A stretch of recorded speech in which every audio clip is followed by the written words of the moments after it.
I'm not going to just be a yes to make someone feel good. It has to be good legislation. It has to be written well. And if it's not written well and you leave too many things in there that could actually have, as we've seen a lot of times, unintended consequences. And honestly, I think some of them are intended consequences, but if you have too much murkiness in the water and I can't see it clearly, I'm not gonna stand by that type of legislation. And listen, I know a bunch of people have their hands up. We're like way over. We haven't even got to the controversial bills yet. Just kind of like throw that out there. Like our controversial bills, we have saved for last. I want to make sure we're still on good bills that were killed by the Democratic majority. And so the next one is House Bill 1254, which is Representative DeGraff's bill. So I want to give him an opportunity real quick. Again, this is not a controversial bill. We still have SB 3 and 1312 and all those on our list. So we're running short on time. Okay, so 1254 was a bill that did not ban what they're euphemistically calling gender affirming care. And when you start talking about this, the only gender that they will affirm is the gender with which somebody would then they say is assigned at birth. Well, there's 90 some different genders at least, if not 250 some genders, depending on what website you look at. A lot of them are spiritual in nature, but bottom line is you get down to that there's two sexes. So for some reason with the gender affirming care, it seems to always come down to sewing something on or cutting something on. So 1254, what we do know from WPATH. Now, WPATH is not a medical organization. They don't create medical standards. They did create some stuff that they pretended was medical standards, and then other organizations bought off on that, and then they used them, and they just kind of did this circular approval process. But WPATH even recognizes that 30% of the people that transition, so these detransitioners, so that means there's a 30% or more, because this is fairly early in the system, that 30% would be a failure rate. 10% is an extreme failure rate. So this is an extremely extreme failure rate for these processes. And these kids don't know it until well down the road. So the purpose of this was to say, all right, we know that in this state, there is not going to be any allowance for limiting or eliminating genital mutilation, or AKA gender affirming care. Now, despite the CAST study following, I think, like 25,000 or 29,000 report, and this is why countries in Europe are backing away from this and saying, look, this is costing a lot of money and it's doing a lot of harm and really bringing about no good. So just saying, like, all right, for these people that are in this situation, they need to have like actual, let's just say it's legit. It's not even discussing that.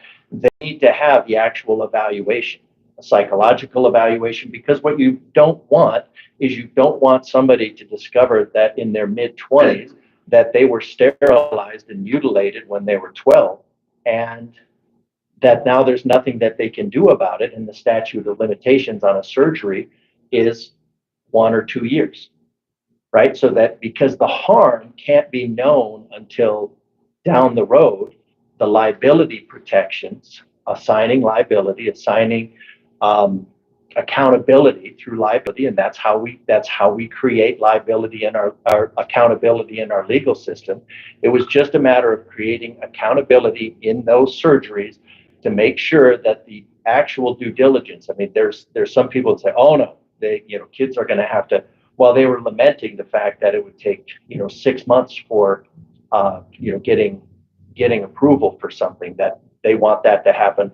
Well, some of the people that were detransitioning and were clearly harmed for life, they would say, well, no, I went in there before for basically a 15-minute appointment, was giving hormones, cross-sex hormones, wrong-sex hormones, and that sent them down the path. And then to basically, I mean, a lot of these drugs are given to people, they're given to criminals for chemical castration. Those are given to kids. So basically, you're telling a kid that they can sign up to be chemically castrated without understanding the ramifications of it. Last year, when we presented an amendment to a bill that just said, hey, medicine has to be used on label only, then the Democrats said no, because these procedures are truly experimental. There is nothing to it. So it's like, all right, well, if you're not going to stop them, at least have some accountability through liability. And because what we don't want is we don't want this 30% and growing regret rate of these detransitioners. And there's Reddit, if you're familiar with Reddit, Reddit has a, I don't remember what it's called, but 50,000 people that are signed up for it, that it's a basically a regretter. I don't know that it's 50,000 people that regret this was done to them or other people that are talking to them, but it's a very large number of people that regret this has happened. The CAST study doesn't, the CAST studies, the extensive studies follow up saying there's really no benefit to it. It is a multi-billion-dollar medical organization, and you're signing these kids up for it to be permanent surgical and pharmacological experiments. And so this 1254 would just assign some accountability through the liability. And the Democrats said no, because they want to make sure that these procedures, these drugs can be passed out and it can go as fast as possible with nothing slowing it down. So they said no. All right. Yes, ma'am. I gave testimony on this bill also, and I saw Representative Graff. There was on this bill, there were so many people that provided excellent testimony, several were transition people or transition people that were whistleblowers, actual whistleblowers that were saying, please back this bill up because this happened to me, and I'd like to hold the doctors accountable. It was heartbreaking, but very powerful testimony, and they shut it down. Yeah. Thank you, Linda. And just real quick on the last thing, Mary, is Rebecca and I were on that committee. We supported it. There was, I don't know, 40 or 50 witnesses, a lot of them detransitioners and doctors and stuff who supported this bill. I think the Democrats brought one panel. It was like the ACLU, CORE, just activist groups and attorneys. And that was the only panel they had opposed it, and it got defeated. Mary, 12. Okay. 1253. Similar, but with some differences, was House Bill 1253. And the purpose of this bill was aimed to impose restrictions on treatments related to gender identity for minors. It would prohibit medical procedures or treatments that assist minors in appearing in a manner inconsistent with their biological sex. So, changing. Restrict the use of state funds for such procedures. And it would mandate parental consent for treatments. It protected individuals from discrimination or retaliation for providing counseling. And allowed individuals harmed by violations of the bill to file lawsuits and seek damages. So it was more the legal, the money side, and of course, it died. So, and hopefully somebody will bring the bill, some sort of it back this next time. Yeah. Okay. I think we are going to go back now to bills that were passed that are still bad. Yeah. You want me to take it? Okay. Yes, take it away. All right. All right. We're about 30 minutes past where we intended to be, so we'll try to keep this. If I could say one thing. Please do. Transition. You guys don't get enough things for what you do is successful of their fighting the evils they are trying to impose.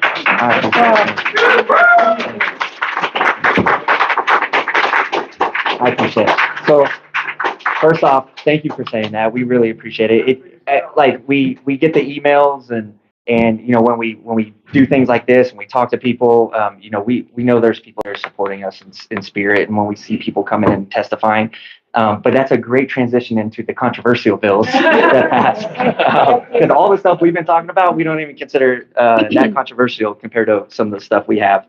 So these are bad bills that passed both chambers. So we'll start with the big one. Senate Bill 3. Now, before there's going to be a lot of questions on these bills, I understand. I think we've got about 26 minutes left. That we've highlighted 5 of what we consider the most controversial ones. So Senate Bill 3, that's your semi-automatic firearms and rapid fire devices bill.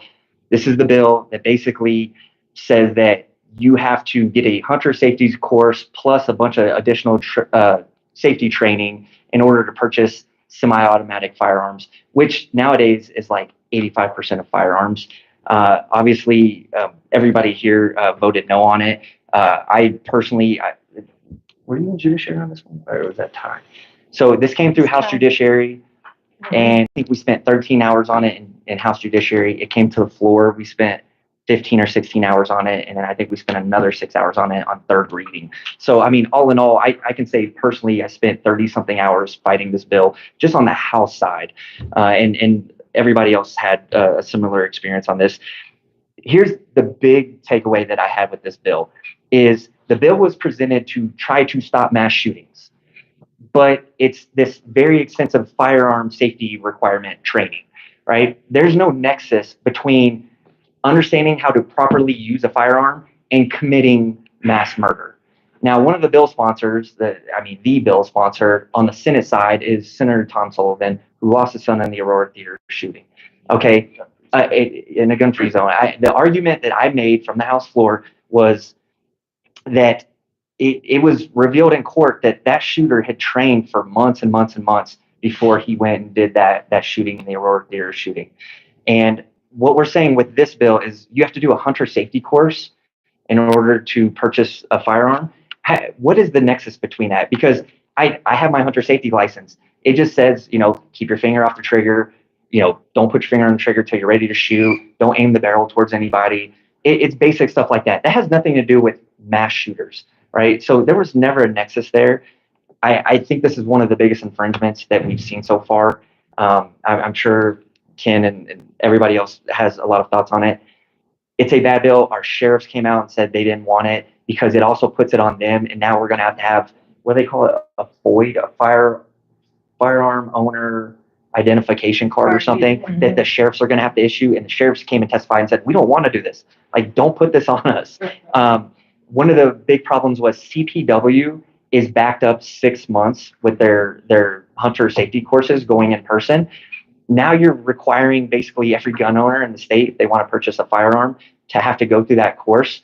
You're going to be backed up years. Like, if it's already 6 months without this bill being in place, it's going to be years now. And so if that's not an infringement on your constitutional right to keep and bear firearms, then I don't know what is. If you're saying, yeah, you can purchase a firearm if you do all these courses, and then, by the way, it's going to be 2 years from now until you can even do that course. So if anybody else wants to share thoughts, I was a no vote.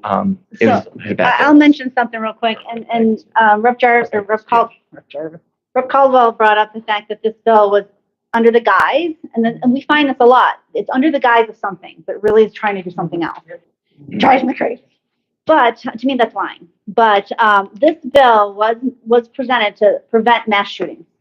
But yet there was another bill, House Bill 1206, which was the extreme indifference bill. And what that was going to do was, it said if someone goes to a home, like these gangs or whatever, and they shoot up a home, or they shoot up a movie theater, or they shoot up a store, or anywhere, they shoot, and there's such a bad aim that they miss everybody. But they went in there, and like the one home of a family that came, they found over 4,000 casings outside this home. Luckily, though, the family inside, although the 6-year-old, 5 inches above her head was a bullet hole in her in her headboard. So they didn't kill anyone. So what they're saying is, well, since they went and they didn't really actually kill anybody, we need to lower that from first-degree attempted murder, and lower. Basically, comes down to probation. Probation eligible. Yeah. Are you kidding me? Here's this one bill. You're claiming Senate Bill 003. You're saying that is to prevent mass shootings, but yet when you have a mass shooting, and these people should go to jail for that, you're saying, oh well, not they didn't actually kill anyone. So that's the crazy in my mind that goes on. It's like, well, you say this, but then you're doing this, and then it doesn't make no sense to me. So there's a lot of bills like that that we see every single day. So go ahead, Tim. Try to be quick. This was also the 15. They used the justification of the 15 round magazine that, okay, well, they banned anything over a 15 round magazine a decade ago. That wasn't being followed. Well, no kidding. It's really unenforceable. And so the way to do that is to make the firearms themselves have a permanent, which is dangerous, which is extremely dangerous, not just dangerous, but extremely dangerous. Magazine. And the argument from the sponsors of some of the people, well, they already do this in California. Well, California has a requirement for that. Like you can get a magazine that clips in, but you could disassemble the weapon, and you could disassemble the firearm, and then you could remove the clip. So then it would be, this bill required that removal of the clip would be permanently disabling to the firearm. So this means you can't, Yeah. So it's like, well, what does that mean? Like you've got to epoxy it in, you've got to weld it in, even those wouldn't be permanent. So it's just it's some very nebulous things. So the California ones, when you look up these non-detachable magazines, they're loaded through the side.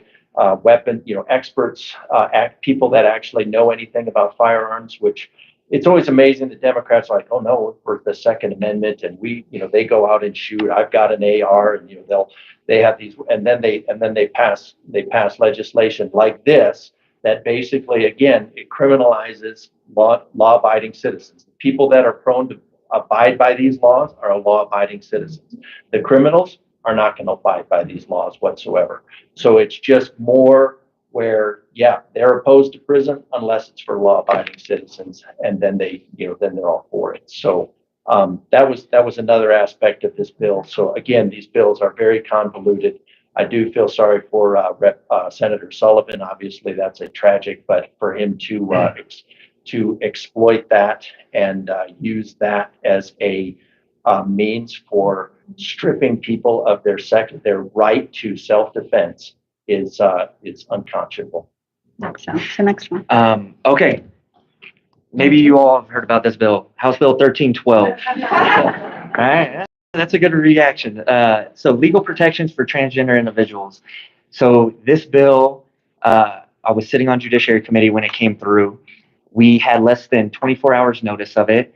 And I remember they kind of just added it kind of nonchalantly. The chairman went down on a Monday afternoon and said, Judiciary Committee, oh, by the way, we're adding another bill tomorrow. It's House Bill 1312. Okay. And he walked off, and I was talking with someone, and I was like, 1312. Okay. I was like, I don't remember hearing about that bill. So it just, as an indication, it's towards the end of session, right? Because that's why it's 1312. It's the 312th House bill. So I was like, okay, let me go look that up. So I looked it up in the evening, and I was like, holy cow. Like, what is this? What is this talking about right now? So if you're unaware, Section 2 of the version of House Bill 1312 said that if in a custody dispute situation, and you have a parent or you have a child who is gender confused, the parent who does not go along with that and affirm the gender identity confusion of the child is committing child abuse. And it literally said child abuse, and it put it in the section of law where if you beat your child, like physically beat your child, it's in that same section of law. So you are committing child abuse if you do not affirm the gender identity of the child. And then it directed the court to give paramount consideration, right? Because I kept hearing from people on the other side of the aisle saying, well, it doesn't tell the court it has to give custody. And I'm like, what does paramount consideration mean? Paramount consideration means it is a priority, is the most important thing. Paramount consideration to the parent who affirms the gender identity confusion of the child. Now, an argument I think we all made from the floor is this is your guys' ideology. You believe in this stuff. You believe in pushing this stuff on children. And with this bill, what you're saying is if we don't go along with it, then you'll take our children from us. That's what you're saying. And you put it in Disney movies, you put it in commercials, you put it in, all the pop culture stuff, and you confuse our kids. And then if we don't go along with it as parents, we'll lose custody of our kids. And I don't think anybody in the room, at least anybody sitting up here, is okay with that. I know most people in the room aren't okay with that either. So Right, right. And Called First the, naming. yeah, the name that they gave this. right. Yeah. So that was just section 2. This is a 9-section bill. So the other sections, what it did is it banned uniforms. So I'm a charter school board member. We have boys uniforms and girls uniforms. Under current state law, if a boy wants to wear girls' clothes, we actually can't deny that. But there's a process there. We bring the parent in, we talk to them. It's a whole thing. But under current state law, we already can't deny if the boy wants to wear girls' clothes or vice versa. What this bill, a section of this bill, I think it was section 6, basically said you could just no longer have gender identifiable clothes. And I was like, okay, well, we have, what does that actually look like? We would basically just have to give them a flyer and just have a bunch of different articles of clothes and say wherever you want. With the school, what we were preparing to do is say, okay, well, we're just gonna have one standardized thing. Everybody, boy or girls, instead of having skirts or pants, everybody's gonna wear pants. As Rep. DeGraff likes to say, we're all going to be like North Koreans because we're all going to have, it's all going to be the same haircut. We're all going to be neutral and same clothes, same haircut, everything. And so that was one part of the bill. There was a part of changing your name in school, which we all took a big issue with because it's like, that was already a bill last year, but then this expanded it. It's very technical, but basically the argument we all made was how, like, I named my children. How can my child go to school and change their name and you don't even have to tell me about it? And now the Democrats keep saying, oh, well, my name is William and I got called Bill in school. And it's like, that's not what we're talking about. That's not what we're talking about. We're talking about Johnny being called Sally. All right. That's what we're talking about. And not only that, how does that work when you call home to tell me about my kid and at school you're calling my kid Sally, but my kid's name is Johnny? Like, now you're telling teachers they have to lie to parents and hide the fact that they changed their name at school. I mean, there's a lot of stuff wrong with it. And then they did something I think is very deceitful. They call it the Kelly Loving Act. Kelly Loving was a transgender individual who died in the Club Q shooting. I did a local news interview. Right. And I did a local news interview and they said, but this is the Kelly Loving Act. Like, why would you be against this? And I said, I don't care if it's called Support the Troops Act. It's the contents of the bill. You can call it whatever you want. And first off, I don't know if Kelly Loving would have supported this bill. I hope they went through the parents at least of Kelly Loving before they put their name on the bill. This story that they told about her specifically too kept on changing. At one point, they said that she intentionally shielded another person, that she was so supportive of everybody in this town, but then they said that she wasn't even from here as well. And that she took the bullet by just happening to be in front of. Yeah, I don't know the details of it, but the point being is, people I think they maliciously put Kelly Loving's name on it in order for them to try to message that if you vote against this bill, you're voting against all transgender people or victims of transgender violence. And that's not the case. Again, I don't care what you call the bill. It's the contents of the bill. Now, in the minority, we have a saying, you have to define your wins. This bill still passed and it was still signed by Governor Polis. The bill that passed is still a horrible bill, but it is nothing like it started as. The custody thing was taken out. Now they have stuff about driver's license. So apparently state law said you can go change your driver's license, your gender on your driver's license one time without having court documents. And now it's, I think, 3 or more, it's unlimited. It just they went from taking your kids from you if you don't go along with that stuff to changing your gender on driver's license. There's also still some other aspects about it, about the name change stuff in school. So it's still a bad bill, but again, when we define our wins, it's significantly watered down. I know we have questions. I'm sorry. Let me make sure we get through because we've got about 10 minutes. 1309, this requires all healthcare plans to cover gender affirming care. In the state. Yeah. We ran an amendment that said you have to exclude minors. Now they got up and argued, well, we're not doing these things to minors. And it's like, okay, well then pass the amendment, right? And to make it clear that you're not doing these things to minors, and they killed the amendment. So, what does that tell you? The bill actually outlines the specific gender affirming care, and it's genital surgical procedures, it's rhinoplasty, it's jawbone restructuring, it's breast and chest augmentation or reduction. I mean, it covers all this stuff. So now, like, if you have breast cancer, maybe your insurance policy, your healthcare plan doesn't even cover that. But by law, they can't deny you if you want to go and get a breast reduction or removal because you're now transgender. And all of our premiums are going to go up for that. Our taxes are going to go up. Everything's going to go up to cover this stuff. If those agencies stay inside of the state. Yeah. Right. Because And they they're- put a yeah. safety clause on it, meaning there's petition and safety clause. Safety clause means that as soon as it's signed, it goes into effect right away because it was an emergency. Right. And just so you know, in that bill, not only were nose jobs and chin implants in there, but laser hair removal Yeah. was in there. Now you tell me why laser hair removal is an emergency. Basically, and I called it out because the individual that did this bill just so happens to be a transgender individual.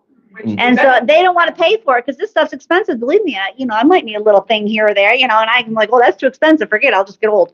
But that's the point. Is it's cosmetic surgery that they don't want to pay for. They try to find, a way around that, get pass legislation to have insurance cover for it because they don't want to pay for it.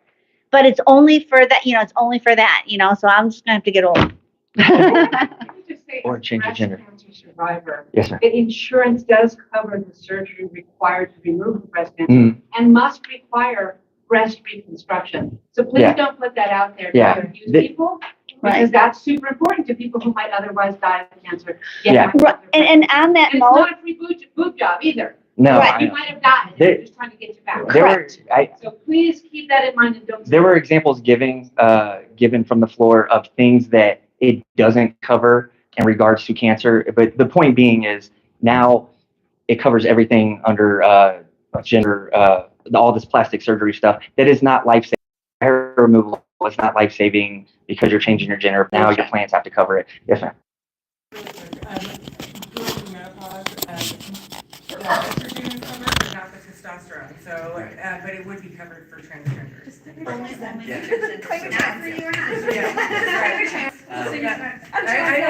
thought about it, honestly. I did. Nicholas, I know you've been waiting for a while. Yeah, please. Well, some of the questions come together with what I believe, at least from my community, may be cultural disrespect to our community and the Hispanic community, because our names are very important to us. You may have noticed that many of us have the same names. It's for familial reasons. Right. We see our language being, to use their word, colonized, and this idea of Latinx and thing like that. Apparently, our language is not good enough because it has genders. So what I wanted to ask is, to your experience with your Democrat colleagues, what is the level of real cultural sensitivity they have towards our racial minorities in our state? Because it seems to me that the Republicans have absolute respect for other cultures, but if some cultures don't gel with the Democrat side, it doesn't seem like we're respected. Do you get that feeling when you're up there? Well, so a lot of the people pushing a lot of this radical stuff is like Lorena Garcia, it's Elizabeth Velasco, and they are Latina, and so they think that they're being representative of their culture. So long as they have someone on the Right. tape Yeah. that has identity that they can do whatever they want to us. Right. The argument would be made that they're representing their culture, but I think based on the last election, when you see the breakaway of the Hispanic community from the Democrat Party, I think it's pretty clear that they're not representing their culture. When you see when you see a culture being not an authentic whatever, if they don't go along with the leftist ideal, I think that should tell you where the respect for that culture lies. I don't think they have any actual respect for the culture. I don't think, well, just like these 1312 and 1309, one is really about, could be looked at as transferring custody to the state. Blaming, the transgender community actually came down against a lot of these bills, saying, look, we are getting a lot of heat because of this thing that you're pushing. So they are using this small community to forward their agenda. What's the agenda? Transferring parental custody to the state. 1309, they're the same thing. You're using us to do this. What's the agenda? Bankrupt healthcare agencies, leave single payer as the only option, and they're like, oh, well, the state is the only place that you can go. And, the same with, any of the other, if somebody doesn't toe the line to their leftist agenda, then considered a non-authentic something. So I don't think there's any respect for the culture whatsoever.